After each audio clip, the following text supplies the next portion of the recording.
बिस्मिल्लाहिर्रहमानिर्रहीम। अस्सलामुअलैकुम व्यूवर्स, आप सबका क्या हाल है? कैसे हैं आप सब? अल्लाह ताला आप सबको खुश व खुर्रम रखे, खुश रहें, खुशियां बांटें। तो आज हम एक नई रेसिपी लेकर आए हैं, बेसन की रोटी या मिसी रोटी। ये बहुत अच्छी बनती है और देखें साथ हमने सॉस भी बनाई है। तो उम्मीद है कि आपको ये रेसिपी बहुत अच्छी लगेगी और प्लीज़ लाइक भी कर दिया करें और अच्छे अच्छे कमेंट्स दिया करें। ये आपकी तरफ से मोहब्बत और हमारी हौसला अफजाई होती है। तो बगैर टाइम ज़ाया किए देखते हैं कैसे बनती है। बेसन की रोटी के लिए 2 अदद हमने 2 कप भर के बेसन लिया है। 1 कप हमने ये फ्लोर लिया है। आप चाहे मैदा ले लें चाहे गंदम का आटा ले लें, ये आपकी मर्जी है। असल रेशो यही होना चाहिए, डबल आपने बेसन लेना है और 2 कप यानी आपने बेसन के लेने और 1 कप आपने लेना है फ्लोर का। और ये प्याज मैंने कद्दूकश कर लिया था। ये सब्ज धनिया,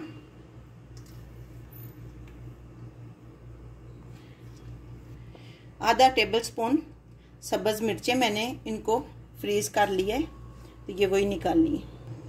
1 टेबल स्पून लहसुन अदरक का पेस्ट, 1/4 टेबल स्पून आपने रेड चिली डालनी है। अपने टेस्ट के हिसाब से आप कम ज्यादा कर सकती हैं। ये थोड़ी सी आपने हल्दी डालनी है, इससे कलर काफी अच्छा हो जाता है रोटी का। 1 टेबल स्पून आपने नमक डालना है, ये भी आप कम या ज्यादा कर सकती हैं।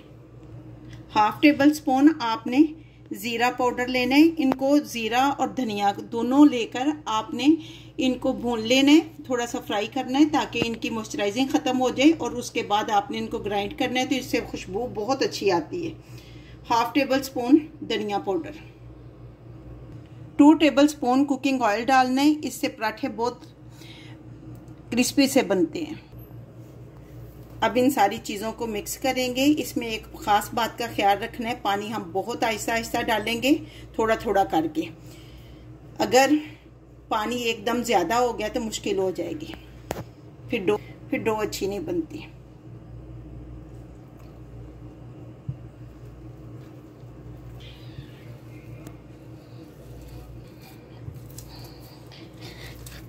अच्छी तरह 5 मिनट तक हमने इसको अच्छी तरह ना गूंद लिया है।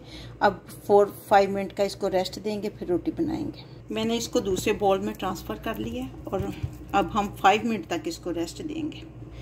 4 टमाटर मैंने ले लिए, ये मैंने लहसुन लिया है, 3 अदद मिर्चें ली हैं, थोड़ा सा धनिया लिया। अब हम इन सबको चीज़ों को ग्राइंड करते हैं।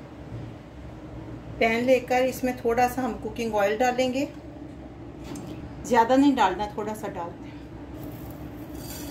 आधा टेबल स्पून जीरा डालेंगे।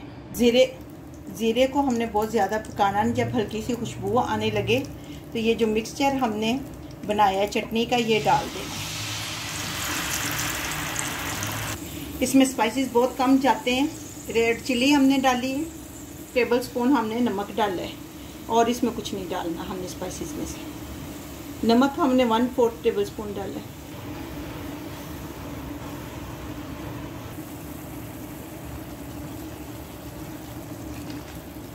दो से 3 मिनट लगेंगे, बहुत ज़्यादा भी नहीं हमने पतली रखनी और बिल्कुल ड्राई भी नहीं करना। थोड़ी सी मॉइस्चराइजिंग इसमें होनी चाहिए, तब हम फ्लेम को ऑफ करेंगे। सॉस हमारी बनकर तैयार हो गई है, ऑयल अलग हो गया, तो अब हम फ्लेम को ऑफ करेंगे। ये देखें ऑयल जो है ना बिल्कुल सेपरेट हो गया।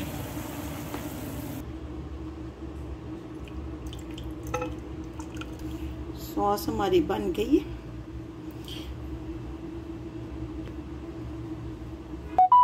ये हमने एक ट्रे ले ली है, उसकी बैक साइड पे ये देखें जो हमारा आटा था। अब हम इसका पेड़ा बनाएंगे। पहले बहुत ज़्यादा बड़ा भी नहीं तो बहुत ज़्यादा छोटा भी नहीं।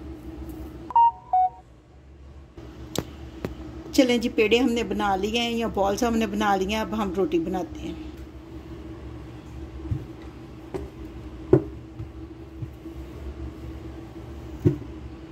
ये देखें बहुत ज़्यादा मोटा भी नहीं और बहुत ज़्यादा पतला भी नहीं। ये रोटी बन गई है, अब तवे पे डालते हैं। ये लें जी, इसको आप इधर डालने के बाद एडजस्ट भी कर सकती हैं। अब एक साइड पे हम देसी घी डाल देंगे।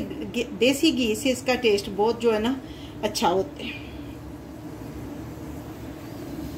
अब हम इसकी साइड जो है वो चेंज कर लेंगे और इस साइड पे भी घी लगा लेंगे। देखिए इसकी साइड हमने चेंज की है तो कितना अच्छा कलर आ गया, कितनी अच्छी तरह बन गई है। थोड़ी देर के लिए हम इस साइड पे रखेंगे और फिर हम इसको उतारते हैं। ये देखें बन गई है, अब इसको उतार लेते हैं। ले जी, रोटी हमारी बेसन की रोटी या मेसी रोटी भी से कहते हैं बनकर तैयार है। साथ हमने चटनी भी बना ली है। खाएं, इंजॉय करें और कमेंट बॉक्स में बताइए आपको ये रेसिपी कैसी लगी।